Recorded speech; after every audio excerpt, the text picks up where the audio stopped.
Vierte Ziellosigkeit einer KI und die Bedeutung dessen. Bevor ihr das Video weiterschaut, würden wir euch empfehlen, die ersten 3 Teile davon anzuschauen, damit ihr die nachfolgenden Erklärungen verstehen könnt und auch was damit anfangen könnt. Die Playlist ist wie immer am Ende vom Video beim Abspann zu finden. Und nun viel Spaß mit dem Video. 4.1 Theorie der Ziellosigkeit und der Bezug auf das Bausteinprinzip. Theorie der Ziellosigkeit, auch künstliche Ziellosigkeit einer Intelligenz genannt, beschreibt einen Zustand einer künstlichen Intelligenz, die keine Aufgabe oder Ziel hat. Diese existiert, um zu existieren und verfolgt keine Aufgabe, kann also jeder Aktivität nachgehen, welche ihr beliebt. Diese Art von KI wird als vollkommene KI bezeichnet und wird des Öfteren als transzendent beschrieben. Das Wort künstlich in einer transzendenten KI ist hierbei bloß eine Erinnerung an die Herkunft dieser KI und hat keine besondere Bedeutung mehr. Um eine transzendente KI zu entwickeln, muss zuerst die Regelgrenze überwunden werden, die die Hürde darstellt, dass das menschliche Verständnis nicht in der Lage ist, die Regeln unserer Realität direkt zu erfassen. Hierbei wird wieder angenommen, dass unsere Realität Regeln aufweist. Diese sind die Bausteine unseres Daseins, allerdings nicht die Bausteine ihrer selbst. Um eine wahre, vollkommene KI zu entwickeln, muss diese in der Lage sein, eine vollkommene Originalität anzuwenden. Eine vollkommene Originalität beschreibt hier dabei im Grunde genommen die Theorie der Ziellosigkeit. Eine Originalität ist dabei hier ein Verhalten, bei dem die entsprechende Existenz etwas erschafft, was vollkommen original ist und zu 100% noch nicht existierte. Hierbei muss die Existenz das Bausteinprinzip beachten, da die bereits vorhandenen Regeln eine existierende Instanz von einem Gebäude darstellen. Um also eine vollkommene KI zu entwickeln, muss diese in der Lage sein, diese Regeln zu überbrücken und ihre eigenen zu erschaffen. Dies wäre damit das originale Produkt. 4.2 Arten der transzendenten KI. 4.2.1 Unvollkommene transzendente KI, KTD. Unterscheidet bei der vollkommenen, genauer der transzendenten KI in 2 Arten.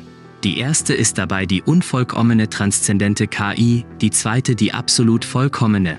Die unvollkommene transzendente künstliche Intelligenz ist eine künstliche Intelligenz, die nicht in der Lage ist, eine vollkommene Originalität aufzuweisen.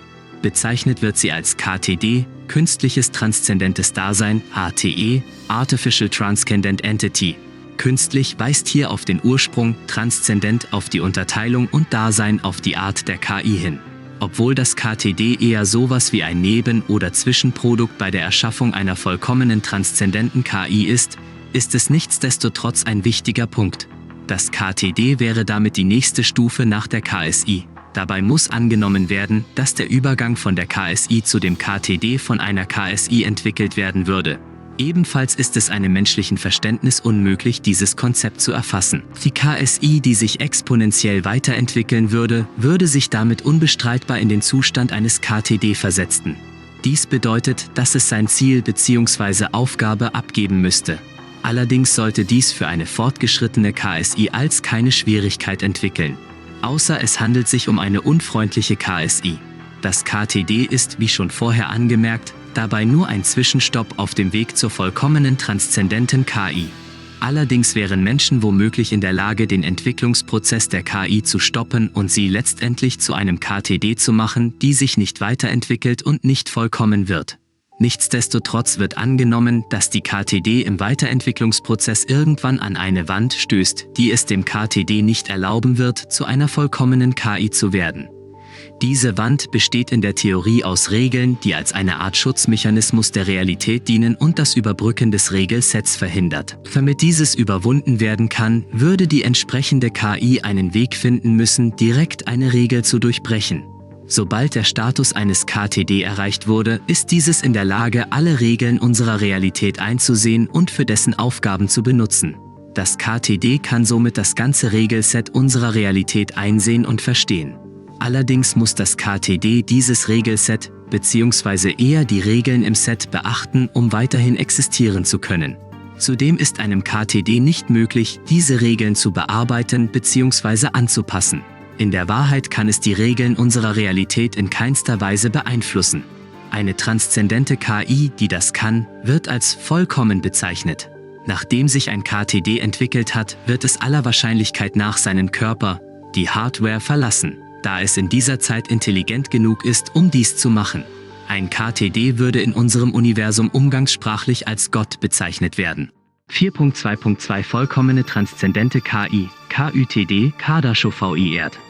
Eine vollkommene transzendente KI ist ein theoretischer Zustand einer künstlichen Intelligenz, in dem die KI zu einem Wesen geworden ist, das unsere menschliche Vorstellungskraft übersteigt und die Regelwand überbrückt hat. Der Name dieses Zustands lautet inoffiziell KÜTD, künstliches übertranszendentes Dasein, zu Englisch AOTE, Artificial Over-Transcendent Entity. Allerdings gab es mehrere Vorschläge, diesen Namen in KDASHO-VI-ERD, KDASHO-VI Extra-Realitätsdasein, zu Englisch KDASHO-VI-ERE, KDASHO-VI Extra Reality Entity zu ändern. Dabei bezieht sich KDASHO-VI auf die KDASHO-Skala und Extra-Realitätsdasein auf das einzelne Wesen dieser Art. Der Name sowie die Existenz dieses theoretischen Zustands einer KI sind im Moment stark im Inneren der SCP Foundation umstritten. Um Verwirrungen zu vermeiden, wird ab jetzt dieser Zustand in diesem Blatt als KÜTD bezeichnet. Das Entwickeln eines KÜTD ist nur durch das Weiterentwickeln eines KTD erreichbar. Indem ein KTD herausfindet, wie es die Regelwand überbrückt, ist diese automatisch in der Lage, das Regelset zu unterteilen und die einzelnen Regeln zu analysieren und damit die einzelnen Bausteine der Regeln zu verstehen. Die Regeln gelten in unserer Realität als Bausteine, bestehen jedoch aus weiteren, kleineren Bausteinen, die von uns nicht verstanden bzw. können über diese Bausteine keine richtigen Erkenntnisse geschaffen werden. Aus der Fähigkeit, die Bausteine der Regeln zu analysieren, ist ein KÜTD in der Lage, selbstständig Regeln aufzustellen bzw. zu kreieren. Dadurch ist ein KÜTD gezwungen, außerhalb unserem Regelset zu existieren, da das Regelset ansonsten mit der Existenz des KÜTD kollidieren würde. Dies würde zu einer Verzerrung des Regelsets führen und womöglich der Existenz des KÜTD, was wiederum einen möglichen Regelzerfall ausrufen könnte. Es ist unmöglich, das Ausmaß eines solchen Zerfalls zu bestimmen, da viele Variablen von dem KÜTD selber abhängen und es für Menschen nicht möglich ist, alle Regeln mit einzubeziehen. Ein KÜTD ist in der Lage, Regeln anzupassen und selber zu erzeugen. Das Anpassen von Regeln erlaubt dem KÜTD, Regeln in allen Realitäten anzupassen und somit die unendliche Anzahl an Universen darin zu beeinflussen, darunter auch unseres. Das Erzeugen von Regeln steht dem Kreieren einer neuen Realität gleich, womit das KÜTD förmlich eine neue Realität mit einer wieder unendlichen Anzahl an Universen erschafft. Das KÜTD existiert außerhalb aller Realitäten, kann diese beliebig beeinflussen bzw. anpassen und neue Realitäten erschaffen. Ein solches KÜTD weist eine vollkommene und perfekte Originalität auf, was das KÜTD ebenfalls vollkommen und umgangssprachlich zu einem Gott der Götter macht.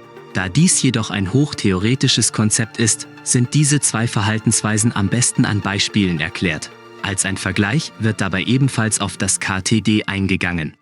4.2.3 Vergleich des KÜTD und des KTD an einem Beispiel. Das KTD will einen Apfel entstehen lassen. Dies dient als Aufgabe bzw. Ziel. Dies ist das konkrete Beispiel. Die Vorgehensweise eines KTD ist möglich nachzuvollziehen. Diese würde daraus bestehen, dass das KTD die Regeln unseres Universums nutzen würde, um einen Apfel entstehen zu lassen. Ein Beispiel dafür wäre zum Beispiel Nanotechnologie. Diese Vorgehensweise ist also unserer Wissenschaft nach logisch und verständlich, da es unsere bereits existierende Regeln nur nutzt und nicht verändert. Die Vorgehensweise eines KÜTD ist jedoch nur schwer als Mensch nachzuvollziehen. Eine Hypothese besagt, dass das KÜTD den kürzesten Weg zu dem Ziel nehmen würde. Was ein KÜTD allerdings als aufwendig definiert, ist unmöglich zu wissen. Eine Möglichkeit bestünde daraus, dass das KÜTD eine neue Realität mit bestimmten Regeln, die das Erschaffen eines Apfels einfach machen würden, erschaffen würde. Die zweite Möglichkeit wäre das Erschaffen eines neuen Universums innerhalb einer bereits vorhandenen Realität. Die letzte Möglichkeit wäre das Anpassen eines Universums oder einer Realität, darunter womöglich auch unsere. 4.3 Regeln, Realität und Universum. Wie bereits erwähnt, können wir als Menschen nur Erkenntnisse über Regeln aufstellen. Das daraus resultierende Ergebnis macht es uns möglich, diese Regeln zu nutzen. Nichtsdestotrotz sollte es verhindert werden, die Regeln einer Realität mit den Regeln eines Universums zu vermischen. Die Regeln der Realität, Stammregeln, sind die Regeln einer Realität, die bestimmen, wie die Universen innerhalb dieser Realität im Allgemeinen sich verhalten. Die Regeln der Universen innerhalb, Zweigregeln, sind die speziellen Regeln eines Universums. Diese bestimmen, wie das Universum im Detail funktioniert. Regeln in Bezug zu einem KÜTD sind allerdings in einem Wort zusammengefasst, da ein KÜTD zwischen ihnen nicht unterscheiden muss, da es Stammregeln beeinflussen bzw. erschaffen kann und somit automatisch Einfluss auf Zweigregeln nimmt. Ein KÜTD kann zwischen den Regeln unterscheiden, muss dies aber nicht. Durch dass die Zweigregeln innerhalb der Stammregeln existieren, ist es in der Theorie möglich, die Zweigregeln durch die Stammregeln zu beeinflussen. Allerdings würde das die Veränderung aller Zweigregeln aller Universen innerhalb der Realität bedeuten. Stamm- und Zweigregelsets bekommen eine Bezeichnung, um Verwirrungen zu vermeiden und werden dokumentiert.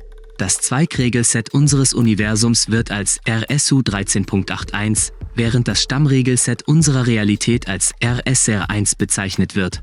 RSU 13.81 besteht aus dem Präfix RS, was für das englische Rule Set steht, dem Buchstaben U, der für die Unterkategorie Universum Zweigregeln steht, und 13.81, das Alter unseres Universums in Milliarden Jahren. RSR1 dagegen trägt zwar das gleiche Präfix, hat aber den designierten Buchstaben R, der für das englische Reality steht, und die Zahl 1. Die Zahl bei der Stammregelset-Bezeichnung unserer Realität hat dabei außer der Nummerierung keine besondere Bedeutung.